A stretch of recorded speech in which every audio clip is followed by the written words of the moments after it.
Alhamdulillahilladzi asra bi'abdihi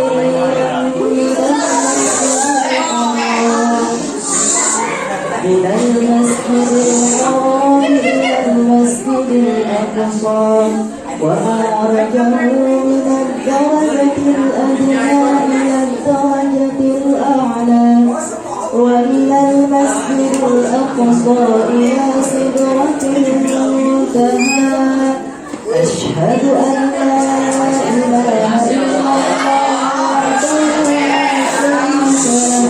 وأشهد أن محمدا عبده ورسوله لا نبي بعده أما بعد. Yang terhormat kepada Syekhul Al-Mukarram selaku pimpinan Pondok Pesantren Darul Muba'adin, semoga diberikan umur yang panjang. Yang terhormat kepada Dewan Juri yang alim dan bijaksana, yang terhormat kepada hadirin wal hadirah rahimana. Peringatan Hari Besar Islam merupakan sebuah rentetan acara yang senantiasa diperingati oleh kebanyakan umat Islam. Mulai dari peringatan Tahun Baru Islam, malam Nuzulul Quran, malam Tahun Baru Islam, dan tak lupa malam peringatan Isra wal Mi'raj. Yang menjadi persoalan, adakah hikmah atau dampak yang ditimbulkan dari peringatan tersebut, hadirin? Hadirin wal hadirah rahimana wa rahimakumullah. Untuk itu, pada kesempatan kali ini saya membawakan sebuah tema, membawakan sebuah bahasan yang berjudulkan hikmah di balik Isra wal Mi'raj.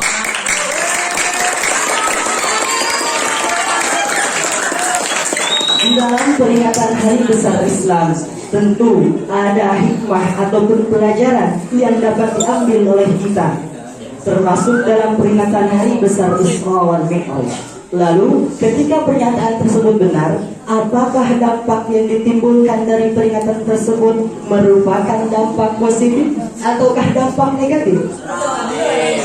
Tentu, dampak yang akan ditimbulkan oleh peringatan yang berbentuk positif akan menimbulkan dampak yang positif pula. Karena apa? Karena di dalam peringatan Isra Mi'raj diisi dengan dakwah dan syiar Islam. Maka dampak yang akan ditimbulkan pula menjadi dampak yang positif. Di dalam peristiwa Isra dan Mi'raj, sekurang-kurangnya ada dua kata yang harus digarisbawahi, yaitu Isra dan Mi'raj.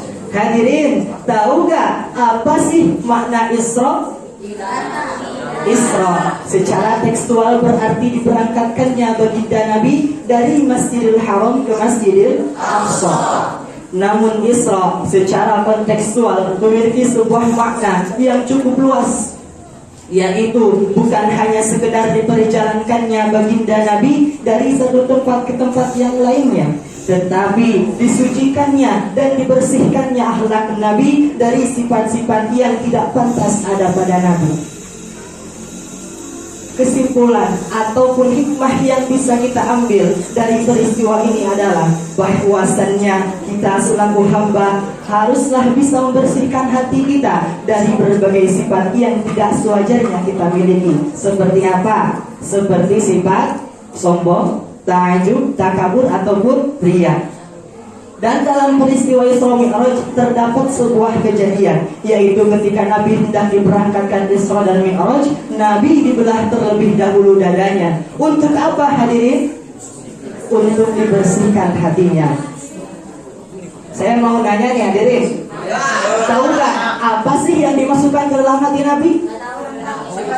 Ada nggak yang tahu? Ada 4 perkara yang dimasukkan ke dalam hati Nabi. Yang pertama, iman. Yang kedua, hikmah. Yang ketiga, hilim, sifat hilim. Yang keempat, ilmu. 4 perkara tersebut dimasukkan ke dalam hati baginda Nabi ketika baginda Nabi hendak diberangkatkan oleh Allah untuk melaksanakan Isra dan Mi'raj.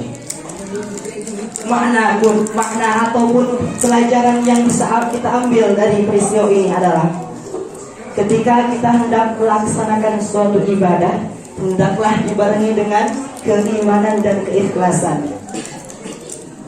Karena sesuatu yang tidak dibarengi, amal yang tidak dibarengi dengan keimanan dan keikhlasan akan menimbulkan yang nantinya akan menimbulkan sebuah sifat, yaitu sombong.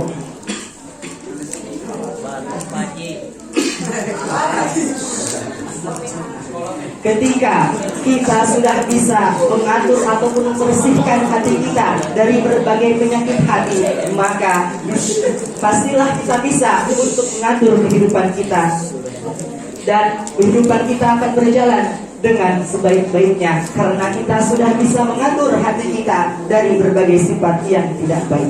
Kemudian para mufassir berlandaskan pada Quran surah Al-Isra ayat 1. A'udzu billahi minasy syaithanir rajim. Bismillahirrahmanirrahim. Subhanalladzi asra bi'abdihi laylan minal masjidil haram ilal masjidil aqsa alladzi barakna hawlahu. Al-ayat sadaqallahu alazim. Maha suci Allah yang telah memperjalankan hambanya pada suatu malam dari Masjidil Haram ke Masjidil Aqsa yang telah kami berkahi sekelilingnya.